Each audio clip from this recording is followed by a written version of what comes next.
UK's latest minority population comes bearing teeth. It's all about vampires. Apparently, there's quite a large underground movement here in the UK and also all through the West. Dr Emyr Williams reckons there are groups of people in almost every subculture who drink blood and drain energy from human beings, but their deep-seated vampire laws allow them to do it only ethically. And he should know, because Dr Williams is leading a large survey into finding out more about our vampire population. He's on the line now. Hello, Dr Emyr. Thank you for joining us this afternoon. Is there really a large vampire subculture? I've heard some numbers around the 15,000 mark. Yeah, indeed. There was a study done maybe 10 years ago that said there was somewhere between 2 to 3 million real vampires across the world. What is a real vampire? A real vampire is somebody who lives a vampire lifestyle, will consume either physical blood from other humans or psychic energy, who doesn't have any sort of psychiatric indications. Right, so they're not, well, I can't think of a nice way of putting it. They're not ill. They're not ill, they actually are vampires. How does one become a vampire then? One is born into being a vampire. If you talk to the people who are currently real vampires, they say they are awakened to this innate ability when they're teenagers. They're awakened to it? Yeah, that's the phrase they use. They kind of become aware of it, and they kind of become aware of the need to consume either blood or energy. Are you, and I, again, do not wish to besmirch our vampire pals, are you sure that they're not ill? Because it doesn't, maybe because I don't know a vampire. It strikes me as being something that is indicative of perhaps some sort of issue. Yeah, I think for a lot of people who will take of their own blood and will do it through violent acts, beg your pardon. Sorry. That's okay. That's an indication of ill health. For a lot of people, they don't even want to be doing it. It's just something they have to do, which kind of shows that they're not mentally ill. Right, okay. Interesting. So, and you say there's a big sort of ethical code. They don't break in through windows and suck on heaving bosoms of virgins or anything like that? Unfortunately not, no. Oh. A lot of the temples, which are the kind of vampire organisations, have these codes of ethics that say, you know, you need to know your donor, you need to set up a contract with them, your donor needs to be health checked to make sure that they're okay, that they're not mentally ill either, so that everybody's kept safe. Okay, and who is doing this checking? A lot of the time people just go to GPs. And GPs are checking people to make sure they're okay to be blood donors for vampires? I don't know whether they do it that explicitly, but they're certainly going to GPs to make sure they don't have HIV or hepatitis and that there's no psychiatric disorders there. Right. Goodness. And I'm amazed, frankly, by this, and to know that it's 15,000 strong. Where does this need come from? Where does it stem from a need to be part of a subculture, or? In part, I think in part, the need has risen to the subculture. The vampires came first, then the subculture.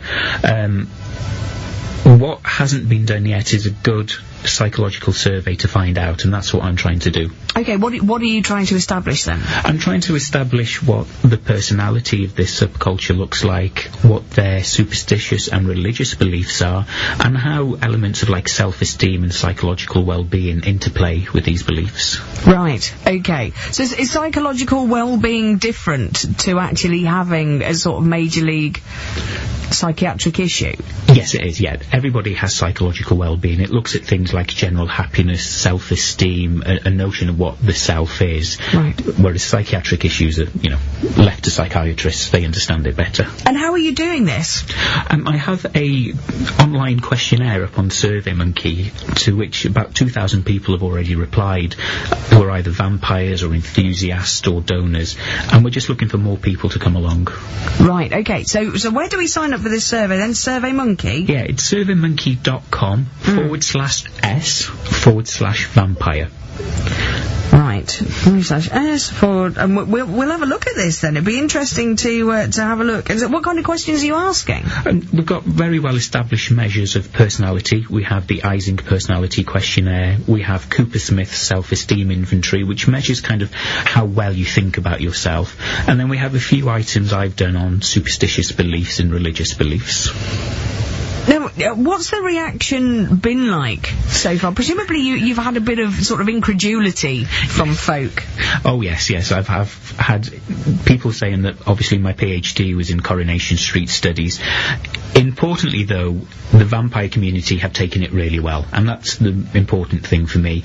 This is a group that now wants to be known, and this will hopefully help them get known and respected. Okay. Well, look, I wish you the very best of luck with it. Perhaps let us know your findings as well. Just incidentally, you don't know if there's a bigger population in Eastern European, say around sort of Transylvania area? There is meant to be. Really? Yes, which would make sense. It fits in with the folklore there. I suppose it does. It would indeed make sense. Listen, thank you so much. And I'm sorry I got so excited I leaned on my button and started playing music really loudly at you. It's just, you know, when you get engrossed, I lean forward. I apologise for that. Listen, Dr Emyr Williams, thank you very much indeed. If you want to take part in that survey, SurveyMonkey, the place to go, we'll try.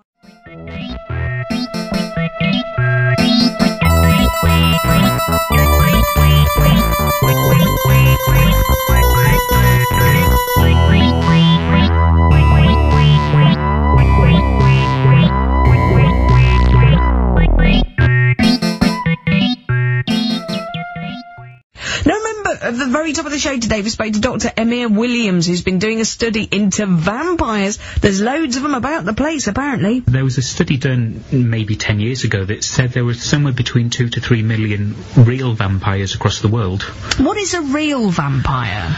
A real vampire is somebody who lives a vampire lifestyle, will consume either physical blood from other humans or psychic energy, who doesn't have any sort of psychiatric indications. One is born into being a vampire. If you talk to the people who are currently real vampires, they say they are awakened to this innate ability when they're teenagers. Of course they are. Dr Emyr Williams, he's an academic at Wrexham University.